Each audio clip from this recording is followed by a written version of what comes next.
네, 오늘 우리에게 주신 하나님 말씀 요한복음 7장 37절로 52절 말씀입니다. 내게로 와서 마시라는 제목으로 은혜를 나누겠습니다.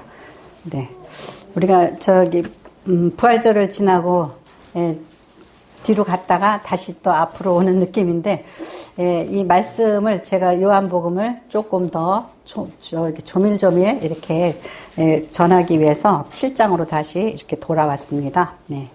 오늘 말씀 보면 성경에 예언이 돼 있단 말이죠. 어떤 예언이냐면은 성전에서 생수가 충만히 흘러 넘친다라는 거예요.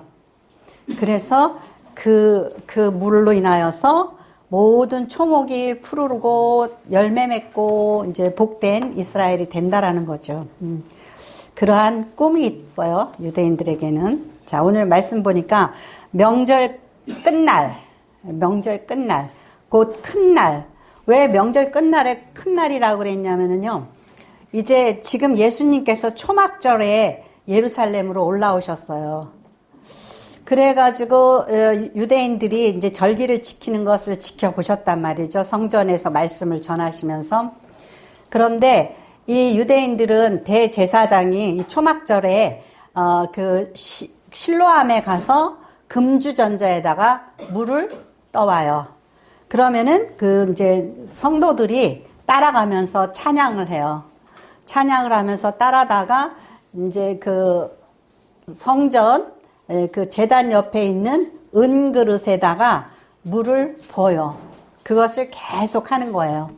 근데 명절 끝날이면은 7번째 되는 날 있죠? 7번째 되는 날은 7번을 물을 떠다가 부어요. 7번을.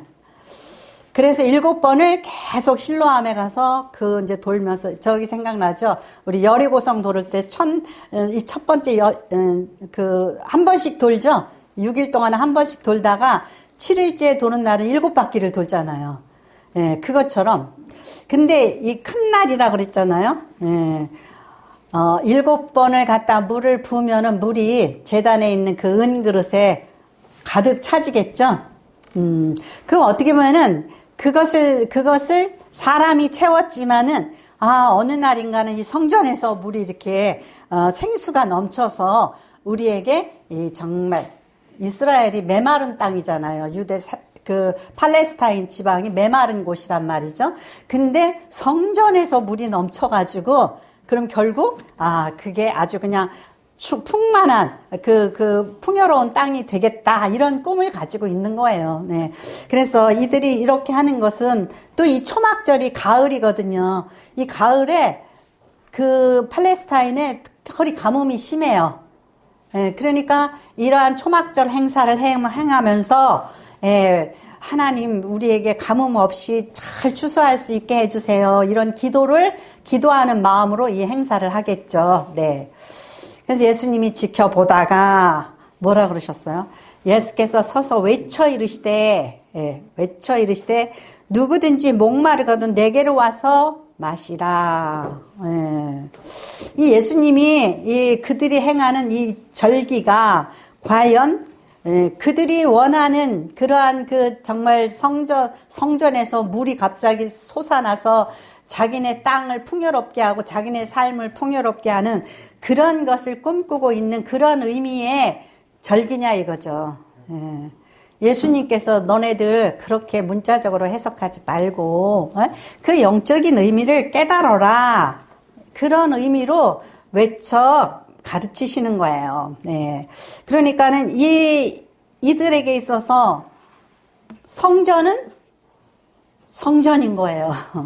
그러니까 성전은 이곳에 하나님이 임재하시는 곳이란 말이죠.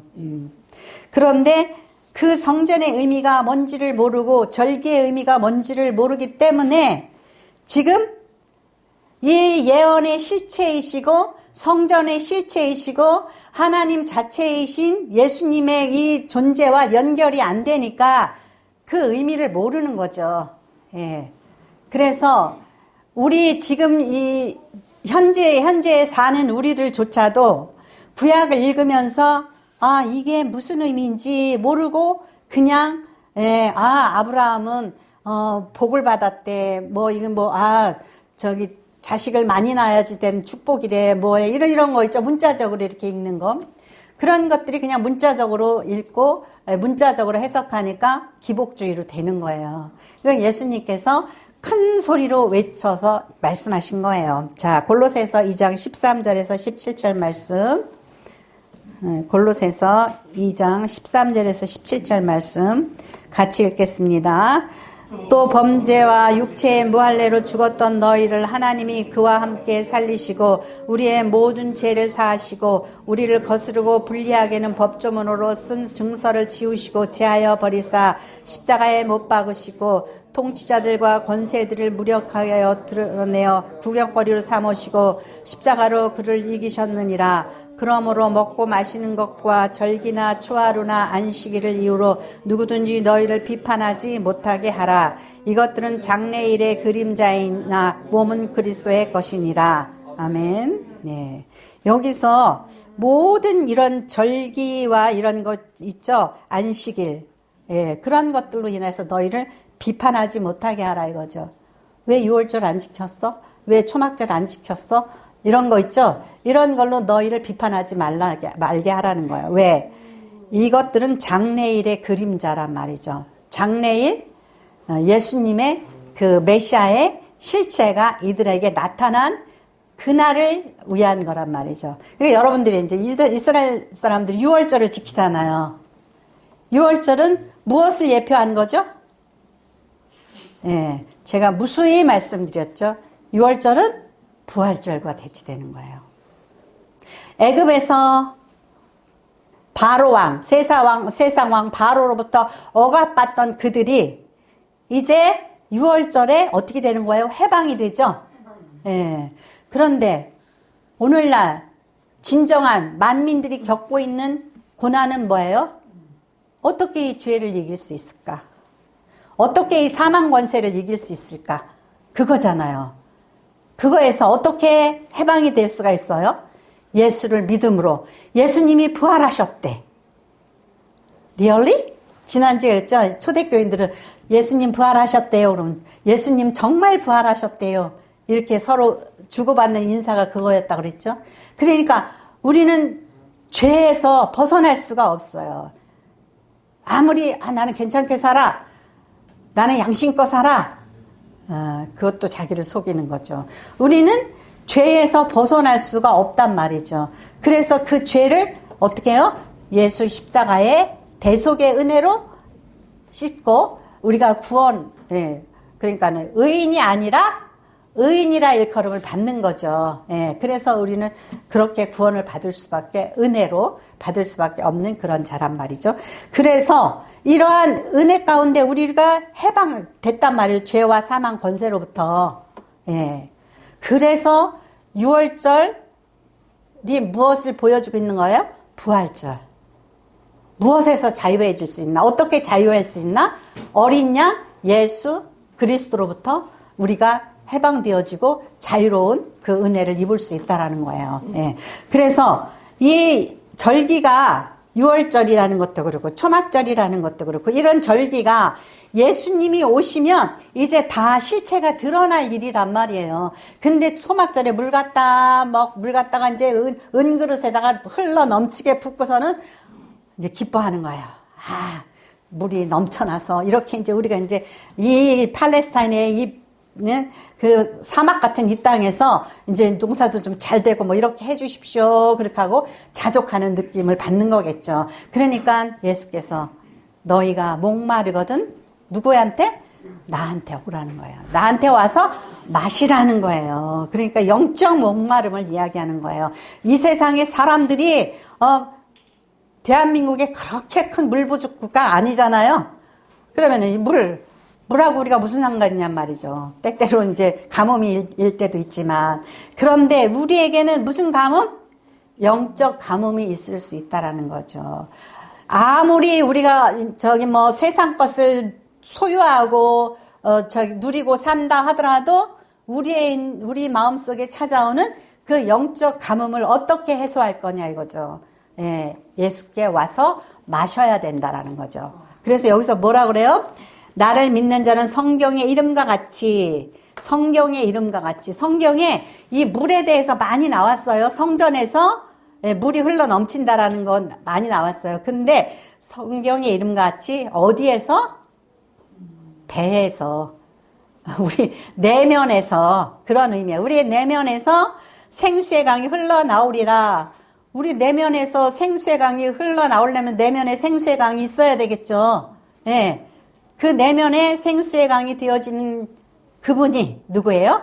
성령이란 말이에요. 성령님이시란 말이죠. 성령의 전이라고 그랬죠, 우리가. 예, 고린도서 3장 16절. 우리가 성령의 전이에요. 그러니까 우리 속에 생명의 생수의 강이 넘치려면은 우리 속에 그 성령의 충만함이 있어야 된단 말이죠. 이는 그를 믿는 자들이 받을 성령을 가리켜 말씀하신 것이라 그랬어요. 예, 그를 믿는 자들이 받을 성령을 가리켜 말씀하시. 그러니까 생수에 가는 건 뭐예요? 성령이죠. 성령님이시죠. 그래서 우리가 뭔가 인생이 만족하지 못하고 불안하고 두렵고 무능하고 그럴 때 우리가 죄를 짓고 싶지 않아요. 근데 죄를 짓게 되고 또 죄책감에 우리가 두려워 떨게 되고 이러한 그 갈등 속에서 두려움 속에서 살게 된단 말이죠. 그런데 그것을 해결해 주실 이 누구냐? 성령님이시란 말이죠. 그 성령의 충만함을 받아야 된다는 것이에요. 그래서 성령을 가리켜 말씀하신 것이라 예수께서 아직 영광을 받지 않으셨으므로 성령이 아직 그들에게 계시지 아니하시더라. 예. 예수님께서 내가 너희들에게 성령을 준다 그랬는데 예수님이 인간으로 이 땅에 오셨어요. 십자가를 아직 지시지 않으셨어요. 그러므로 인하여서 대속의 죄가 아직 이루어지지 않았죠. 대속의 은총을 베풀어 주실 수 없죠. 예수님께서 가지실 수 있는 전권, 성령을 우리에게 주실 수 있고 그가 너희가 의인이라고 우리를 이전에 얘기했죠. 우리가 뭐예요? 하나님께서 예수님의 십자가의 공로로 인해서 우리를 justified. 너희는 의롭다. 의롭지 않은데 의롭다 그랬어요. 그래서 우리가 의롭게 되는 거예요. 그런데 아직 예수님께서 십자가를 지시지 않았기 때문에 우리에게 의롭다고 하실 수 없는 거죠. 그러니까 이러한 상황에서 아직 성령을 주실 수가 없다라는 거죠. 예수님이 십자가의 그 사명을 감당하셨기에 하나님께서 정권을 주신 거예요. 예수님이 성령을 주시라고 그렇게 정권을 주신 거예요. 그래서 아직 성령이 그들에게 임하시지 않았다라는 거죠. 네. 그래서 이제 이러한 이 성경의 구약의 에스겔서에도 성령에 관해서 생수에 대해서 나오고 스가랴에서에도 보면은요. 여호와의 아시는 한 날이 있으니 낮도 아니오 밤도 아니라 어두워 갈 때 빛이 있으리로다. 그날에 생수가 예루살렘에서 솟아나서 절반은 동해로 절반은 서해로 흐를 것이라. 여름에도 겨울에도 그러하리라. 예. 스가랴 14장 8절의 말씀에 그렇게 나와 있어요. 여기에서도 생수가 나오고 또 어디에서도 생수가 나와요?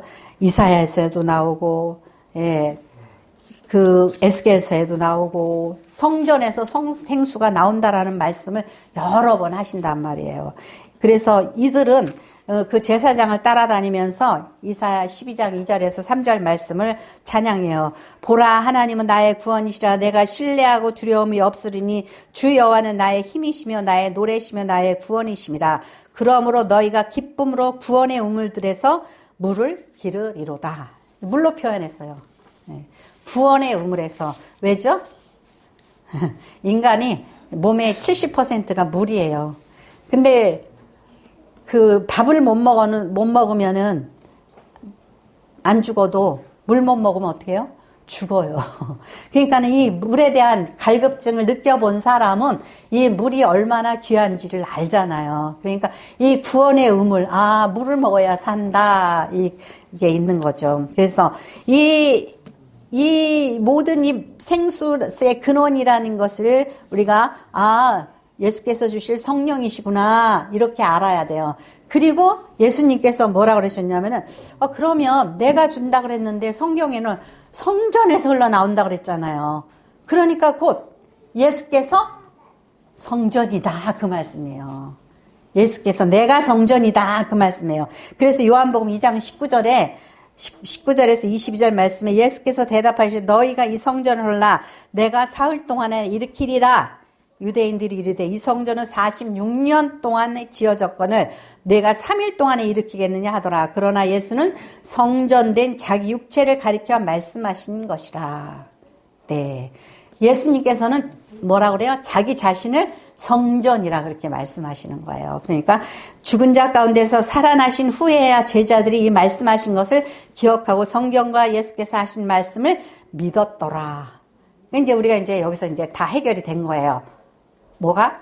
네, 성전은 예수 그리스도시다. 생수는 예수 그리스도께서 흘려보낸 성령을 의미하는 거다. 그죠? 그러니까 성전에서 성령이 생수로 표현돼서 흘러 넘친다라는 거예요. 그러니까 우리의 삶 속에서 성령이 흘러 넘치면 우리의 삶이 풍요로워진다라는 거예요. 우리의 삶이 인도함을 받는다라는 거예요. 우리의 삶에 갈증이 사라진다라는 거예요. 아멘. 예. 그래서 여러분들이 말씀을 읽으실 때에 이게 다 요한복음 5장 39절 말씀에도 뭐라 그랬죠? 성경이 누구에 관해서 나에 대해서 기록한 것이다. 그 당시에 성경은 구약 성경밖에 없어요. 예. 그런데 나에 대해서 기록한 것이다. 그러면은 성경에서 말씀하시는 것이 예수 그리스도를 의미한다라는 것을 아셔야 됩니다. 그렇게 연결시키는 여러분이 되시기를 바랍니다. 2절에 보니까 두 번째로 생수는 믿는 자들이 받을 성령을 말씀하신 것이라 그랬어요. 성령을 말씀하신 것이라. 그래서 실로암 물에 가서 물을 길어오는데 실로암이 뭐냐면은 그 뜻이 보냄을 받은 자라는 거예요. 보냄을 받은 자. 예수님께서 그 눈먼 자를 고치시는데 지저분하게 침을 뱉으셔서 진흙을 이겨가지고 눈에다 갖다가 이렇게 묻히시고서는 가서 실로암 물에 가서 씻으라 그랬죠. 예, 그 실로암은 곧 물인데 보냄을 받은 자라는 의미를 가지고 있잖아요. 예수 그리스도가 주실 성령 누가 치유할 수 있어요? 성령의 생수의 물이 치유함을 준다라는 의미도 있다고 볼 수 있는 거죠. 그렇게 보면 그죠? 여기에서 이 유대인들이 실로암 물에 가서 물을 길어다가 이걸 갖다가 은그릇에다가 붓는단 말이에요. 그래놓고 하나님이 나중에 이 물처럼 생수의 강이 넘치게 해달라고 그렇게 기도를 하죠. 예, 그런데 이 실로암에서 뜬 물은 사실 그냥 물이잖아요. 그 예표를 의미하는 거예요. 이건 보냄을 받은 자 누구예요? 예수 그리스도 보냄을 받은 자. 그러니까 가서 씻어라. 예, 뭐예요? 실로암에 가서라. 보냄을 받은 자한테 씻는 거예요. 어떤 그러한 치유의 은총을 베풀어 주신 거죠. 자, 이제 에스겔서 47장 9절에서 12절 말씀. 에스겔서 47장 9절에서 12절 말씀 같이 읽겠습니다. 이 강물이 흐르는 곳마다 번성하는 모든 생물이 살고 또 고기가 심히 많으리니 이 물이 흘러 들어가므로 바닷물이 되살아나겠고 이 강이 흐르는 각처의 모든 것이 살 것이며 또 강에서 어부가 살 것이니 엔게디에서부터 에네글라임까지 금을 치는 곳이 될 것이라.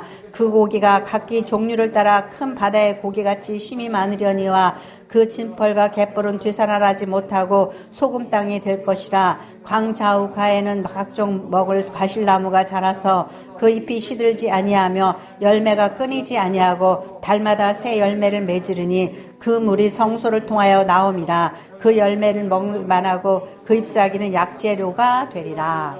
아멘. 여기서 보세요. 예수님께서 왜 실로암에 가서 씻으라고 그랬는지. 예. 이 성전에서 나오는 그 물은 무슨 물이에요?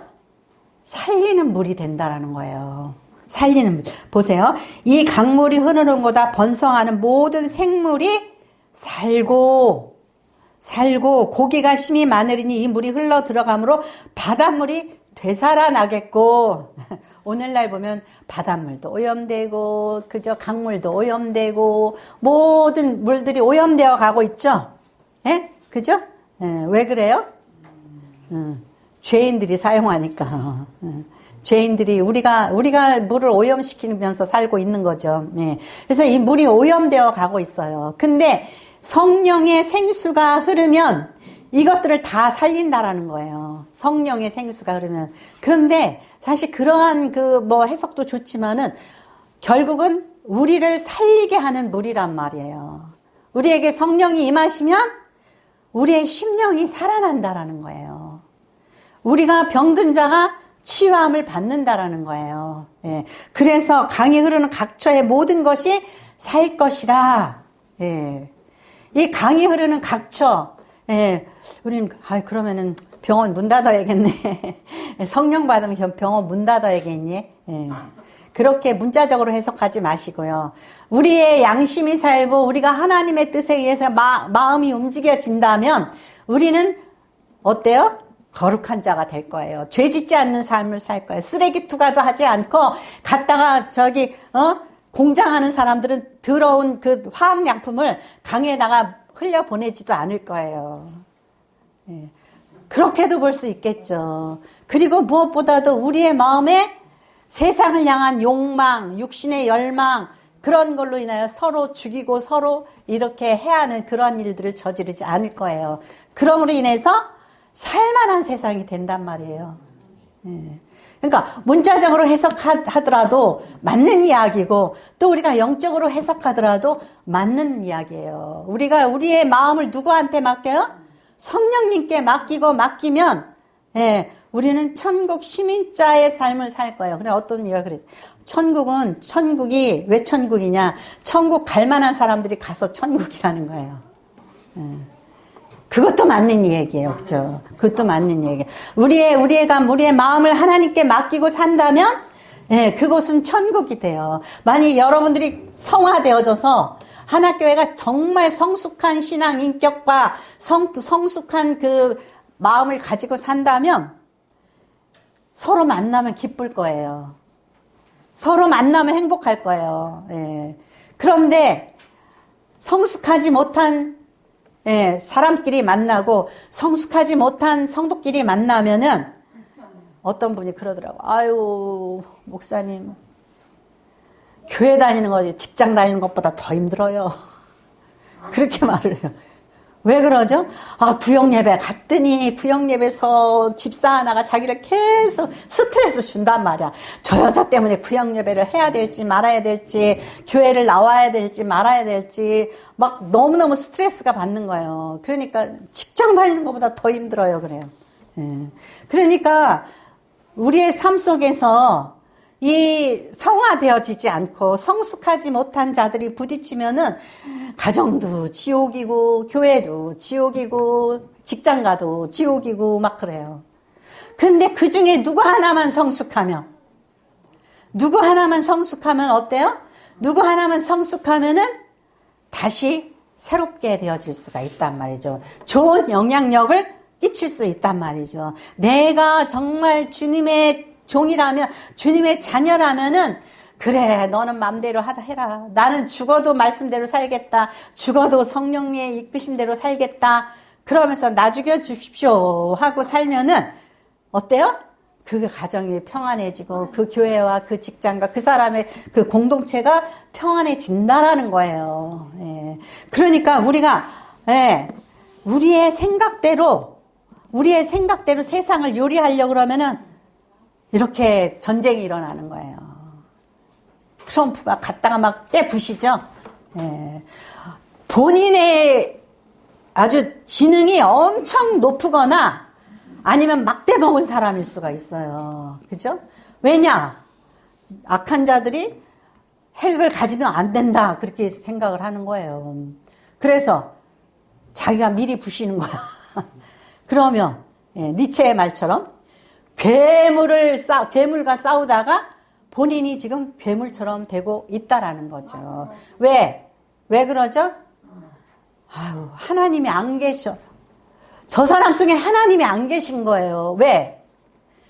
내가 예수 믿는다고 그러면서도 내 스스로 세상을 요리하고 때려 부시고 내가 치리하려고 그러는 거예요. 내가 마치 하나님의 정권을 물려받은 것처럼 그렇게 구약적인 사고를 하는 거예요. 근데 주님은 어떻게 하라고 그래요? 죽으라고 그랬잖아요. 죽어야 되는 거. 우리는 죽어야지 돼요. 저 이란, 저 팔레스타인, 저들을 때려 부셔서 완전히 초토화 시켜놓으면 저들이 꼼짝을 못하겠지 하고 생각했는데, 해놓고 나서 지금 트럼프가 아마 후회가 막 심할 거예요. 예. 그냥 난리가 났어. 그러니까 이제 와가지고는 어떻게 해서라도 좀 전쟁을 좀 끝내려고 그냥, 그러니까 뒤에서 누가 웃어요? 시진핑이랑 저기 푸틴이랑 빙그레 웃는 거예요. 예. 그러니까 우리가 내가 휘둘러가지고 옛날에 저 무식한 아빠들이 그랬어요. 이제 군대 가서 배운 게 뭐냐면은 너 맞을래? 군대 가서 이제 하도 자기네들이 그렇게 뭐 하면은 이리 와 맞을래? 그러거든요. 그러니까 이제 집에서 애들을 가리킬 때도 아빠 노릇을 할 때도 이리 와 너 맞을래? 이러는 거예요. 세상에 사람 때릴 권리가 어디 있어요? 없어요. 근데 지혜로 사랑으로 정치도 경영으로 해야 되잖아요. 그죠? 정치를 해야지 돼요. 근데 우리가 너 맞을래? 한번 죽어볼래? 이렇게 힘으로 세상을 이렇게 한다는 말이죠. 주님의 방법은 어떻게 하는 거예요? 죽는 거예요. 내가 죽는 거예요. 그러므로 인하여서 살게 하는 거예요. 그것이 성령께서 우리 마음에 오셔서 야 싸워라. 내가 옛날에 그 구약 시대에 했던 것처럼 자 뒤에 가서 병법을 이용해서 뒤로 숨어. 그런 다음에 저들이 문을 열고 확 나오면 뒤로 가서 이제 이렇게 해라. 성경에 보면 아주 그냥 기발한 듯한 병법들이 많이 나오죠. 이스라엘이 팔레스타인이라든가 이 아말렉이나 이렇게 그 사람들 치는 방법이 많이 나와요. 오늘날도 그런 방법을 이용하려고 그런단 말이죠. 초등학생, 그런 초등학문은 이제 어떻게 된 거예요? 끝난 거예요. 우리 딸이 선생님이 이제 자기 형제들 이름을 한문으로 적어오라고 그랬대. 한문으로 적어오라고. 그래서 우리 딸은 형제가 없잖아요. 땡이야. 근데 남자애 하나가 형제가 5명이래. 그래가지고 엄마 걔는 한문으로 자기 형제들 이름 적느라고 고생을 엄청 했대요. 아니 그 집은 왜 이렇게 애들이 많냐. 아들만 5이래요. 근데 아버지가 목사래요. 그래서 내가 그 사람은 구약에 머물러 있는 목사구만. 신나게 아들만 낳구만. 그러니까 우리가 문자적인 그런 생각에서 머물러 있는 거예요. 딸 나면 그럼 저주받은 거예요? 그러니까 어리석은 거죠. 그죠? 구약에 머물러 있는 거예요. 그러니까 이 말씀을 바르게 말씀이 주시는 의미가 무엇인지를 바르게 깨달아야 돼요. 이 에스겔서 1장서부터 쭉 읽으면은 성전에서 문지방에서 물이 솟아나요. 그러더니 동쪽으로 남쪽으로 북쪽으로 온갖 사방으로 이 물이 흘러가요. 그래서 처음에 재봤더니 처음에는 발목에 와요. 그 다음에 무릎에 와요. 그 다음에 허리에 와요. 그 다음에는 더 이상 서 있을 수도 없어. 어떻게 해야 돼요? 헤엄쳐야 돼요. 헤엄쳐야 돼요. 나오지 말고 헤엄치세요. 헤엄쳐야지 돼요. 그러니까 헤엄을 치는 게 뭐 하는 거예요? 성령의 충만함 받은 사람들은 성령의 부력에 의해서 우리가 막 바둥바둥 되면 어떻게 해요? 빠지죠? 나중엔 깨달아져요. 수영하려면 이렇게 부력에 맡기면 떠 있구나. 그러면서 성령 안에서 사는 걸 터득해진단 말이죠. 그렇게 우리가 성령 안에 사는 법을 배워가야지 돼요. 싸우지 않고 이기고 우리가 어떻게 해야지 하나님의 뜻대로 살 수 있는지, 무엇이 성령의 충만함의 삶인지를 우리가 깨달아 가야지 된다라는 거예요. 그래서 이 말씀을 했어요. 그랬더니 이제 이 말씀에 세 번째로 여러 가지 반응이 나왔죠. 예, 여러 가지 반응이 나왔어요. 반응이 나왔는데 이제 이 말씀을 들은 무리 중에서 어떤 사람은 이 사람이 참으로 그 선지자라 하며, 어떤 사람은 그리스도라 하며, 어떤 이는 그리스도가 어찌 갈릴리에서 나오겠느냐. 성경에 이르기 그리스도는 다윗의 씨로 또 다윗이 살던 마을 베들레헴에서 나오리라 하지 아니하였느냐. 예, 예수로 말미암아 쟁론이 있었다라는 거예요. 우리 마음속에도 어때요? 예, 갈등이 있어요. 성령을 받으려고 좀 해보다가 포기한 사람도 있고, 이 우리의 마음속에 어떻게 해야지 예수님의 말씀대로 살아갈 수 있는 거야? 어떻게 해야지? 뭐 성령 받으면 쉽게 사는 거야? 뭐 이런 여러 가지 갈등이 있을 수가 있어요. 성령의 이른바 같이 그 배에서 생수향이 넘쳐나면 어떠한 삶이 되어질 수 있나? 예. 근데 이 예수님의 말씀을 듣는 자들이 말씀을 듣고서 막 갈등을 하잖아요. 여러분도 갈등을 해요. 예. 목사인 저도 어떤 때는 성령의 충만함 받은 것 같다가 어떤 때는 공허한 마음이 들어요. 어떤 때는 내가 말씀대로 살아야지 하다가 어떤 때는 화가 나요. 예, 화가 나고 짜증이 나면 입으로 어때요? 비아냥거리기도 하고 뭐 비판하는 말도 하고 조롱하는 말도 하고, 그러면 속이 시원해져요? 아니죠. 이기지 않았기 때문에 결코 시원할 수는 없어요. 그러니까 우리가 이기는 방법을 자꾸 터득해 가야지 돼요. 근데 우리 요즘의 아이들은 형제가 없잖아요. 형제가 없으니까 훈련 받을 기회가 없어요.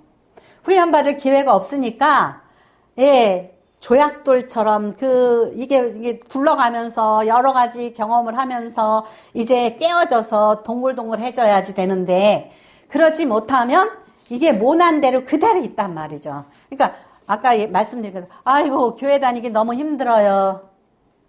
예, 집에서 TV 보면서 그냥 거기에다 계좌에다가 헌금하고 그냥 말씀 좋은 목사님들 설교 들으면서 그냥 집에 있을래요. 그런데 그렇게 하면 어때요? 예. 인격이 어떻게 좀 다듬어지나요?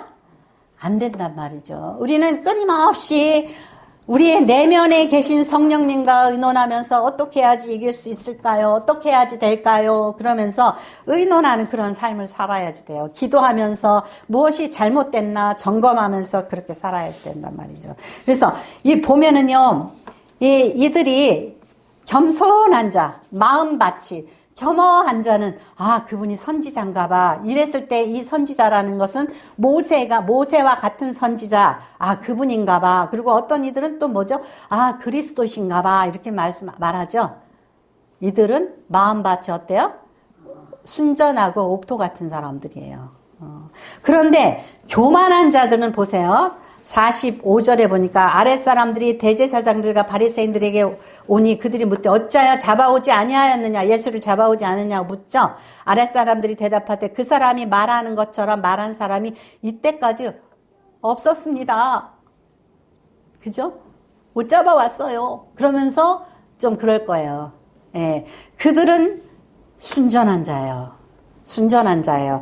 그런데 바리새인들이 대답하되 교만한 자예요. 바리새인과 대제사장들 교만한 자예요. 왜? 자기네들은 지식이 있고 기득권을 가지고 있고 모든 그 다스림, 정치적인 종교적인 자기네들이 지도자라고 생각을 하니까 너희들도 미혹되었느냐 그러죠. 너희들도 미혹되었느냐. 당국자들이나 바리새인 중에 그를 믿는 자가 있느냐. 굉장히 교만한 말이 이 48장이에요. 48절이에요. 그래서 제가 이거를 갖다가 현대어 성경으로 찾아봤어요. 그랬더니 뭐라고 써 있냐면은 우리들 중에 미혹당하는 자가 있느냐. 우리같이 잘 배우고 우리같이 잘난 사람들이 예수 믿는 거 봤냐? 그 쫓아다니는 거 봤냐? 이래요. 우리 교만한 자들은 예수 믿으면 바보 아니야? 그래서 어떤 사람들은 이제 남편이 특히 그러죠. 남자들이 여자가 예수 믿으면 바보 천치같이 왜 예수를 믿냐. 돈 갖다 왜 거기 갖다 바치냐. 왜 지금은 놀러 가자 그러니까 거기 가서 그러고 있냐. 막 이러죠. 교만한 당국자들과 대제사장이 그래요. 그리고 어떤 이들은 지식이 있어요. 야, 베들레헴에서 예수님이 아니 메시아가 난다 그랬는데 그 사람은 갈릴리에서 난 사람이야. 다윗의 자손이라고 그랬는데 뭐 요셉이 다윗의 자손이냐? 마태복음에 다윗의 자손이에요. 근데 목수가 다윗의 자손인 걸 알았을까요? 몰랐을까요? 대부분이 몰랐겠죠. 예. 그러니까 이러한 그 어떤 편파적인 조그만한 지식을 가지고 자랑하려고 그러다가 뭘 해요? 큰 거를 놓치는 거예요. 예. 그래서 보세요. 그런데 그 중에 한 사람 곧 전에 예수께 왔던 니고데모가 이 사람은 공회원이고요. 우리나라의 그 국회의원과 같은 거예요. 공회원이고 그들은 니고데모는 바리새인이에요. 그런데 그가 말을 하는 거예요. 우리는 율법은 사람의 말을 듣고 행한 것을 알기 전에 심판하느냐? 예. 율법을 알지 못하는 사람들, 그러니까 예수에게 미혹된 사람들 다 저주를 받을 것이다 그랬거든요. 그러니까 니고데모가 딱 나타나서 그러는 거예요. 그러면 너나 나나 그런 율법을 아는 우리가 율법을 제대로 지키고 있냐 이거죠. 왜? 율법으로 예수를 정죄를 해야 되는데 지금 조사도 안 하고 취조도 안 해보고 검사해보지도 않고 기소를 한다는 말이에요. 그러니까 니고데모가 그러면 율법 지키는 우리는 지금 잘하고 있는 줄 아냐? 그렇게 얘기를 하는 거예요. 자, 보세요. 대제사장이 바리새인들이 우리 중에 우리같이 잘나고 율법을 알고 우리같이 이런 사람들이 그러한 나사렛 예수한테 미혹당하는 거 봤냐? 그런 투로 얘기를 했어요. 율법을 모르는 것들은 저주를 받아. 저것들은 율법을 몰라. 왜? 갈릴리에서 무슨 메시아가 나? 그거예요. 그랬을 때에 그러면은 니고데모가 그럼 율법을 잘 지킨다고 한 우리는 왜 예수를 조사도 해보지 않고 죽이려고 그러느냐? 잡아오라고 그러느냐? 이렇게 니고데모가 변명을 하는 거예요. 변증을 하는 거예요. 예수님 편에 서서. 예. 세상에는 많은 사람들이 유유상종하면서 야 저것들은 바보야 그랬을 때 니고데모는 어떻게 했어요? 예수님을 변호했다라는 거예요. 나중에 예수님께서 십자가에 달리셨을 때에 아리마대 요셉과 니고데모는 예수님의 그 무덤에 가서 시체를 가져오죠. 빌라도에게 이제는 이판사판 아무것도 안 보여. 우리가 예수님을 보호하지 못했구나. 그러니까 자기를 어떻게 생각하든지 상관없어. 가서 빌라도에게 예수님 시체를 달라고 그러죠. 그래서 자기의 무덤에 그 안치를 시키는 거예요. 그래서 우리가 말해야 될 때, 우리가 해야지 될 때, 헌신해야지 될 때, 그때를 놓치지 말아야 돼요. 빌라도는 그걸 놓쳐가지고 우리가 어떻게 해요? 세계 만민 예수 믿는 사람이 사도신경을 통해서 빌라도에게 심판을 받으사 자기가 예수님이 저분은 죄인이 아니라는 걸 알면서도 십자가에 내줬잖아요. 예수님께서 뭐라 그랬죠? 우리 이거 첫 번째 말씀을 기억해야 돼요. 나를 믿는 자는 38절로부터 39절 같이 읽겠습니다.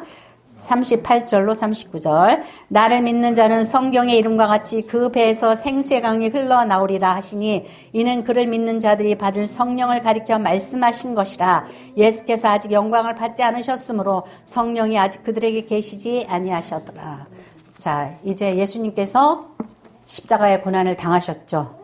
성령의 전권이 누구에게 있어요? 하나님이 예수 그리스도께 주셨어요. 그래서 우리가 예수의 이름으로 성령을 간구하고 사모해야지 돼요. 세상 물에 그 갈증을 하는 것이 아니라 예수 믿는데 주님 저에게 성령 충만하게 하여 주시옵소서. 그래서 성령의 인도하심과 성령의 주시는 은총을 따라서 살아가야 돼요. 그것이 리얼 크리스찬이에요. 진정한 크리스찬이라는 거예요. 그래서 여러분들이 이 말씀을 기억하시고 성령의 충만함을 올해 2026년의 목표대로 성령의 충만함을 사모하시는 저와 여러분이 되시기를 축원합니다. 기도하겠습니다.